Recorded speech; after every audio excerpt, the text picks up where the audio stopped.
எனக்கு அடுத்த வருஷத்துக்குள்ள வேணும் அப்படின்னு நான் வேண்டினத முருகன் எனக்கு 2 மாசத்துல குடுத்தாரு. ஆமா. அது என்னன்னு பார்த்தீங்கன்னா, தாலிக்கொடி தான். எனக்கு கல்யாணம் ஆகி 3 1/2 வருஷம் ஆகுது. நாங்க லவ் மேரேஜு. நான் 3 1/2 வருஷமா தாலிக்கொடி போடணும் அப்படிங்கிறது எனக்கு ரொம்ப பெரிய ஆசை. அ அதுக்காக மாமாவும் நெறைய முயற்சிலாம் எடுத்தாங்க. ஆனா போட முடியாமயே இருந்துச்சு.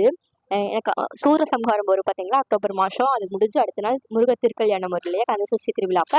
அப்ப வந்து நான் போய் வேண்டிட்டு வந்தேன் திருக்கல்யாணத்தப்ப. அடுத்த வருஷம் திருக்கல்யாணம் நம்ம வரும்போது நான் தாலிக்கொடி போட்டுட்டு தான் வரணும். தங்கத்தில தாலிக்கொடி போட்டு தான் வரணும் அப்படின்னு சொல்லி முருகர்ட்ட வேண்டிட்டு வந்திருந்தேன். அதுக்காக வேண்டுதலும் வச்சிருக்கேன். அது பார்த்தீங்கன்னா, அக்டோபர்ல வந்துச்சு. டிசம்பர்ல பார்த்தீங்கன்னா, என்னால தாலிக்கொடி நான் எடுத்துட்டேன். அது எப்படி எடுக்கறதுக்கான வாய்ப்பு எனக்கு அமைஞ்சிச்சுன்னு எனக்கு புரியல. தெரியவே இல்ல. ஆனா பார்த்தீங்கன்னா, எடுத்துட்டோம். எடுத்துட்டு அந்த கடையிலேயே பார்த்தீங்கன்னா, முருகர் தான் பெரிய முருகர் ஃபோட்டோ வச்சிருந்தாங்க. அப்புறம் பார்த்தீங்கன்னா, தாலிக்கொடி வாங்குனனால மஞ்ச கயிறோட சேர்த்து இந்த வேலும் குடுத்தாங்க.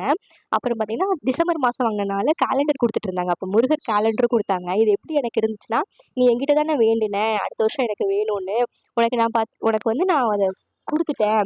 அப்படின்னு முருகரே என்ட்ட வந்து சொல்ற மாரி இருந்துச்சு. அந்த வேலும், அந்த முருகர் கேலண்டரும் எனக்கு கிடைச்சது ரொம்ப பெரிய ரொம்ப சந்தோஷமா இருந்துச்சு. இத என் வாழ்க்கையில மறக்கவே முடியாது.